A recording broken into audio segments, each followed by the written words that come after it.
हम बात करते हैं कूलाम नियम के। कूलाम नियम तो ये होता क्या है? अगर मैं बात करूं, अगर लिखना चाहें तो इस नियम के अनुसार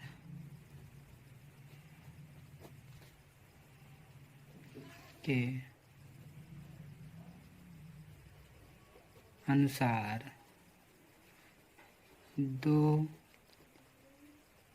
स्थिर बिंदु आवेशों के मध्य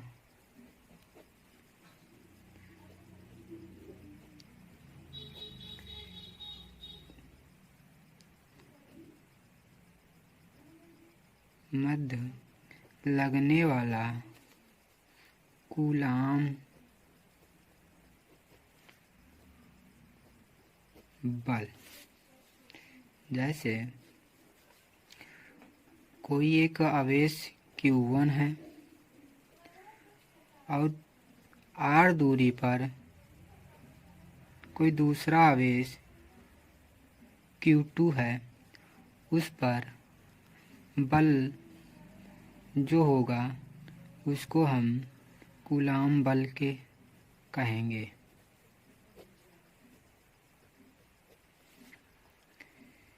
कूलाम बल होगा तो इस तरह हम लिखेंगे।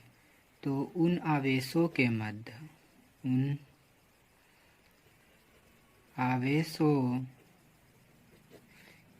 के गुणनफल के समानुपाती होता है।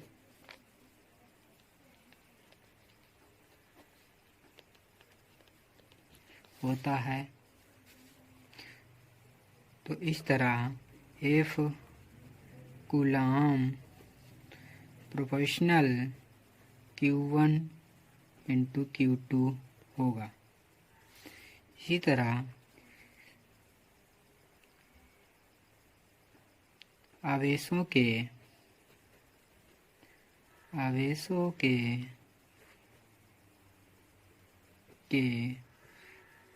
मध्य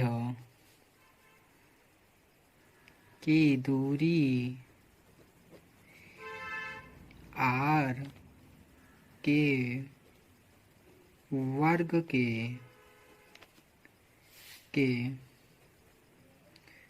व्युत्क्रमानुपाती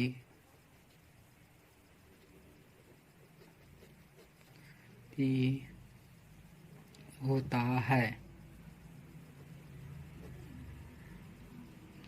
तो F कूलाम प्रोपोर्शनल 1/r² होगा। तो ये हमारा पहला समीकरण था, ये हमारा दूसरा समीकरण।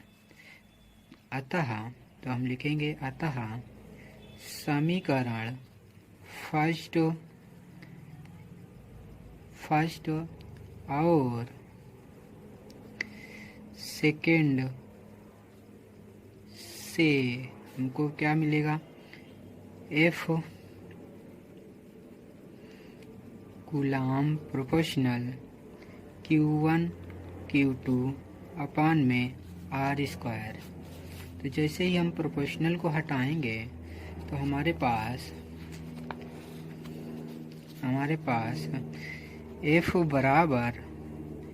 F कूलाम बराबर एक के कांस्टेंट वैल्यू आ जाएगी जो एक नियतांक होता है और r²। तो हम यहाँ पर अगर बात करें तो k एक नियतांक हो जाता है जिसकी वैल्यू एक फिक्स वैल्यू होती है। उसको हम लिख सकते हैं 1/4πε0 या 9 × 10⁹ न्यूटन मीटर स्क्वायर पर कूलाम स्क्वायर। तो इस तरह हमारे पास कूलाम बल का फार्मूला आ गया। F बराबर 1/4πε0 Q1 Q2 अपान में R स्क्वायर। ये कूलाम का फार्मूला हुआ। अगर यहाँ पर ε0 की वैल्यू की बात करें तो ये एक विद्युतशीलता होता है।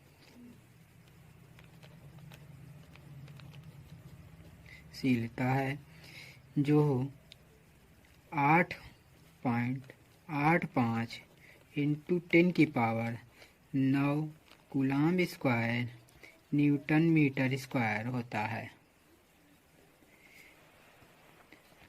अगर हम बात करें यदि कोई माध्यम आ जाता है, माध्यम हो तो हम εER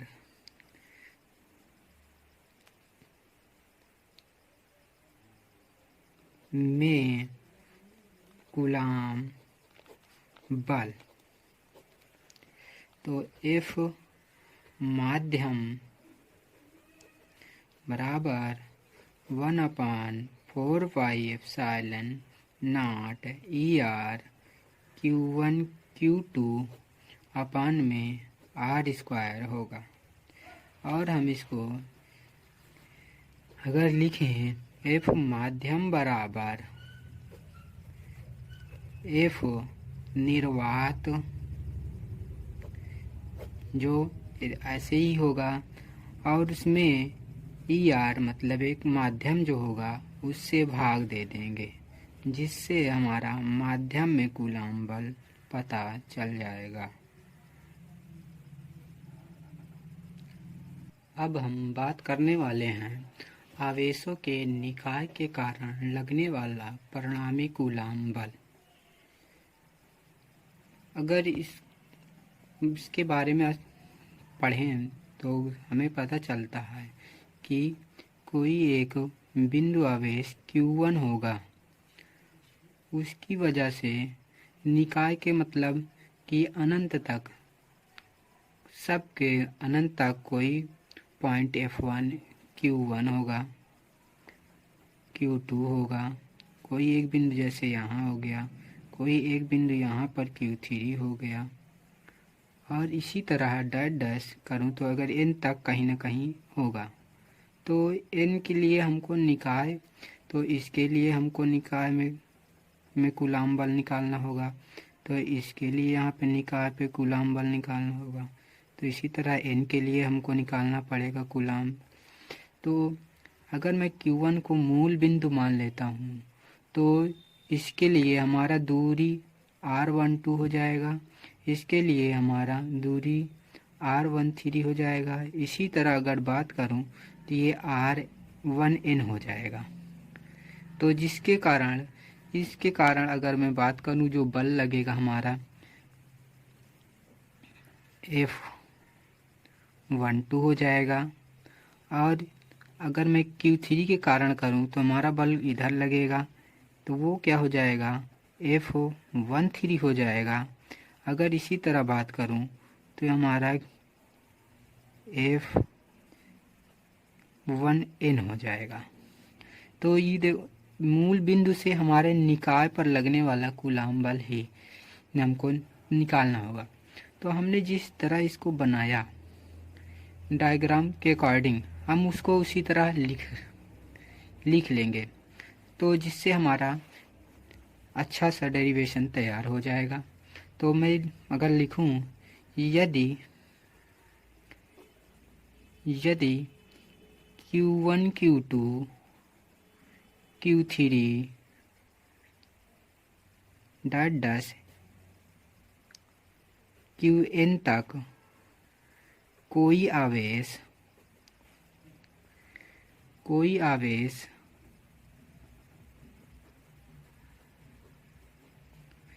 मूल बिंदु से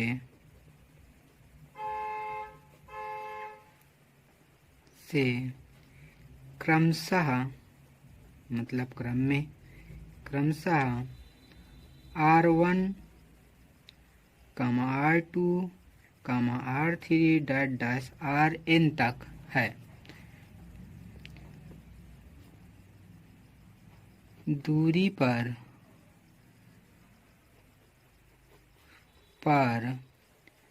स्थित है।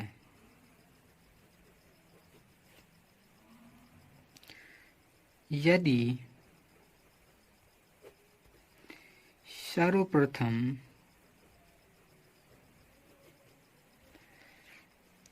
Q1 आवेश को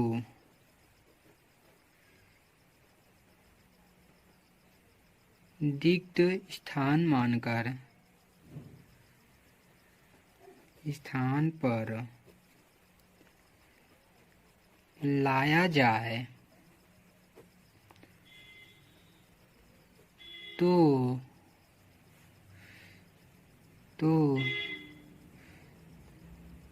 दूरी R1 to R13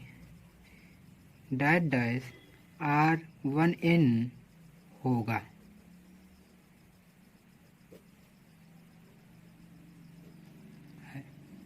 तो इसलिए पहले Q1 से Q2 तक की हमको निकालना होगा। तो हम लिखेंगे सर्वप्रथम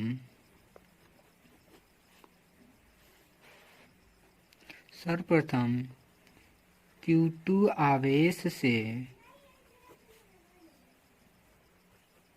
को Q1 के नज़दीक के पास R12 दूरी पर स्थित करने पर, तो हमारे पास जो बल होगा R12 बराबर के Q1 Q2 अपान में R12 का स्क्वायर। क्योंकि अगर ये डायरेक्शन बताता है तो इसलिए ये वेक्टर हम इसमें लगा देंगे, एक हमारा वेक्टर आ जाएगा R1 कैप। तो इसी तरह अगर अगली को बात करें तो अब Q3 आवेश को के कारण Q1 पर कूलाम बल, तो ये हमारा बल हो जाएगा F13 बराबर के Q1 Q3 अपान में R13 का स्क्वायर। और इसी तरह हमारा एक वेक्टर आ जाएगा 13 कैफ, जो हमारा इक्वेशन 3। इसी तरह हम तीसरे Q3 के लिए लिखेंगे, nth के लिए लिखेंगे। तो अब Qn आवेश के कारण Qn पर कूलाम बल, तो हमारा F1n इक्वल टू हो जाएगा के Q1 Q3 n R1n का स्क्वायर। तो इसी तरह वेक्टर लगा देना है के कैप। ये हमारा इक्वेशन नंबर 3। तो अध्यारोपण के सिद्धांत से अगर मैं बताऊं तो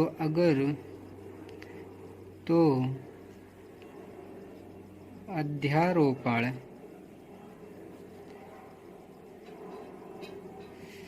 के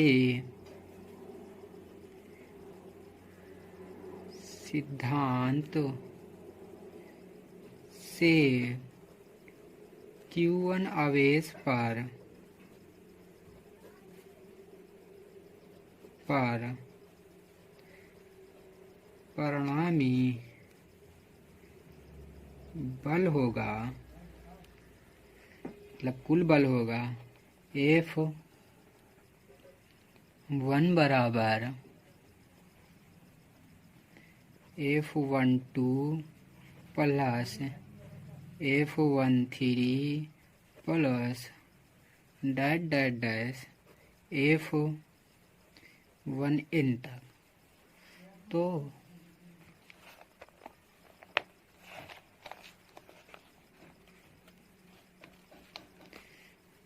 तो हम इसको लिखेंगे तो सबकी वैल्यू हम यहाँ पर रख देंगे, जिससे F बराबर हमको प्राप्त होगा।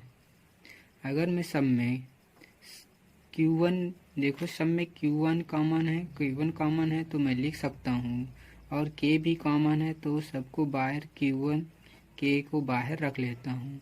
तो हमारे पास आएगा Q2 अपान में R12 प्लस Q3 अपान में 13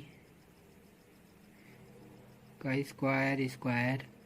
इसी तरह n तक अगर लिखूं तो हमारे पास आएगा Qn अपान में R1n का स्क्वायर। तो हमारे पास फिर बन जाएगा F1 बराबर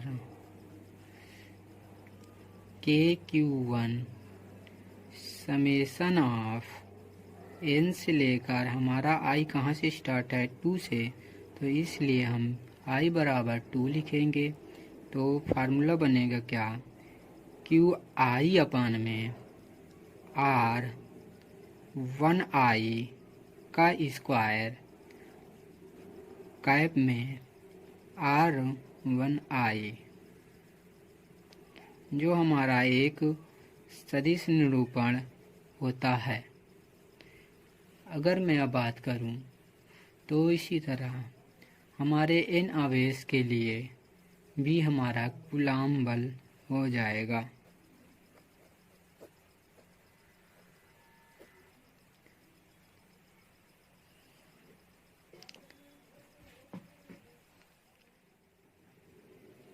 तो हम बात करते हैं विद्युत द्विध्रुव, इलेक्ट्रिक डाइपोल। ये होता क्या है? चलिए अगर मैं बात करूं या लिखूं तो होता है कि दो स्थिर आवेश, जैसे कि दो समान परिमाण के समान परिमाण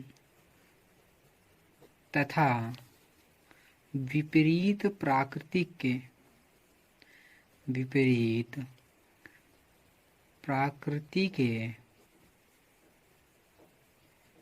आवेश बहुत ही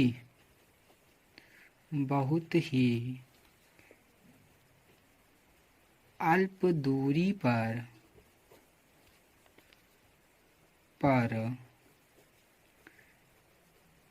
रखे हों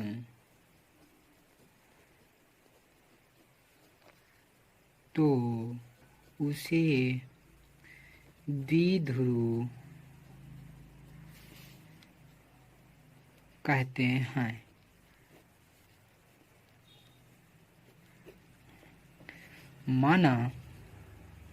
माना कोई Q आवेश ये है और एक Q आवेश ये है, दोनों तो समान हैं, पर ये अगर इसको कहूँ ये धनात्मक है, ये ऋणात्मक है, इन दोनों को बहुत ही अल्प दूरी पर रख दिया जाए। जैसे माना कि एक यहाँ पर एक रहा, यहाँ पर रख दिया जाए, तो इनके जो बीच की दूरी हो वो लगभग 0 होना चाहिए।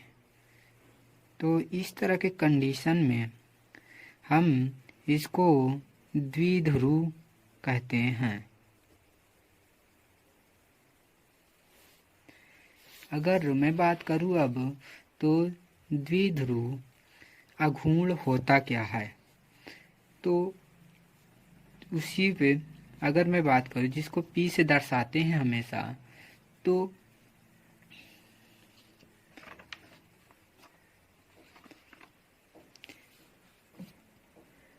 द्विध्रुव आघूर्ण की बात करें तो अगर जैसे हम लिखें तो आवेशों के परिणाम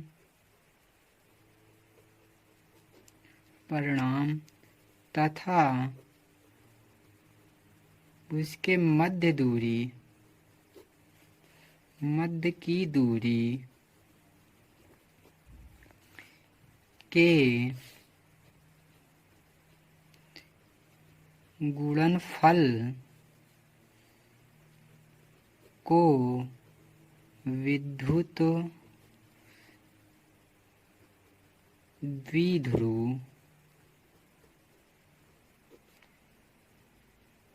द्विध्रुव आघूर्ण कहते हैं।